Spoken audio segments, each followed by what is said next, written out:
Well, randomrazr asked me randomrazr, sorry, asked me quite a while ago to make a video about fixing a tire, and I just never really got around to it.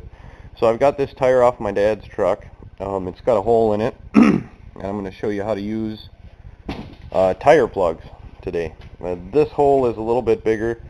Tire plug probably won't work in it, but I'm going to do it anyway just to show you how it's done.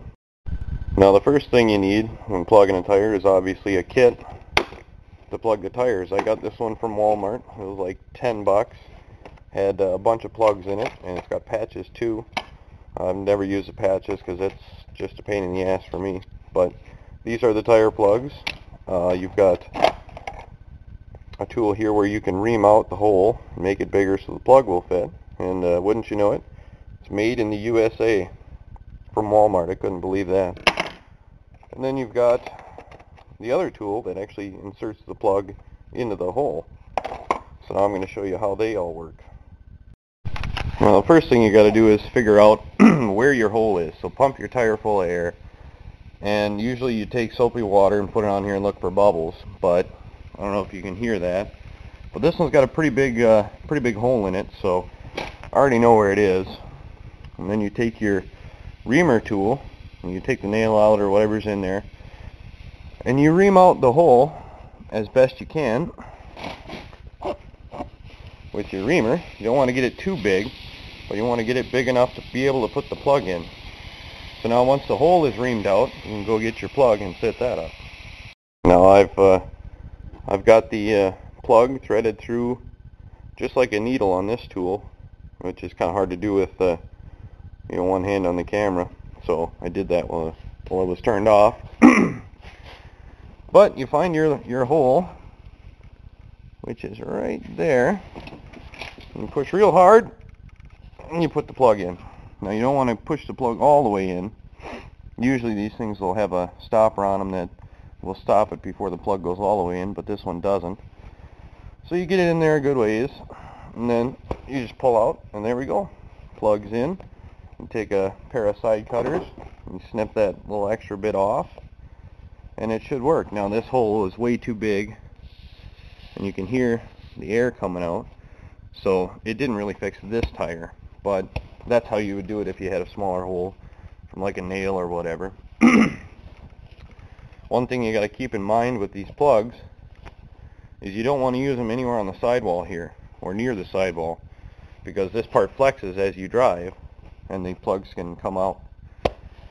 So that's a pretty simple repair. You can do yourself at home. Easy, takes very little time.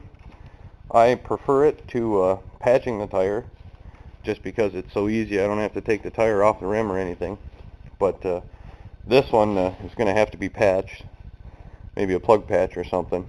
I'll do that some other time. But there you go. It's pretty easy.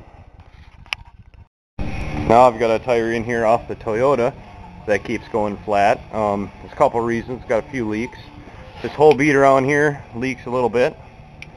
And the valve stem, as you can see, I ran it flat and I chopped the shit out of that, so I'm going to have to clean that up. First thing you do is you take your little valve stem tool and you take out the valve core.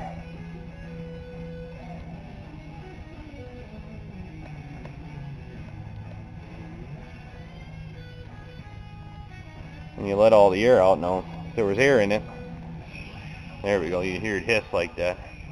Just a little core. Sometimes if it's leaking inside here, you can go ahead and clean it out with this tool right there. Clean out the inside and then just replace this, and sometimes that'll work if it's leaking from inside the valve stem. But mine isn't, so I'm going to have to break the bead, clean her up. Now this is how I break the bead on tires I deal with, because they're junk tires most of the time and they never see the road, so most of the time I just break the bead with the vise. I've got the front end of the vise on the bead but not on the rim. As you can see on the back, I've got the back end on the rim. That way I can just break the front bead and leave the back one alone for now. Now sometimes it takes a few tries to do it, I would not recommend this on a tire you want to use on the road. Yeah, I'm going to have to get another bite on it. But you get the idea basically, so I'll have that broke off. And I'll clean it out and replace the valve stem. Well, I've started to break the bead, and you can see pretty clearly why it wasn't seating. I ran her flat and I got a lot of crap in there. So I'm going to try to have to pop this off and clean that out. There's a lot of it. Well, I've been out here for probably a good half hour banging on this thing trying to get the bead broke, but it just won't let loose. It's kind of a disadvantage of taking off small tires like this that have been on forever. You just can't break the bead no matter how hard you try. So if this was a tire I was going to run on a car, I would probably just buy a new tire and rim, because the rim there is bent and the tire is junk. But I'm pretty cheap, so I got most of the crap out of the bead. So I'm just going to take some water and see if I can't flush it out, and then see if it holds a bead, and if it doesn't, I'll have to think of something else. Well, now as you can see, cleaning it out didn't really work. I have leaks everywhere. Almost sounds like I'm cooking bacon. Oh well, we'll try something else, I guess. Funny thing is, I don't see a single leak on the backside. Go figure.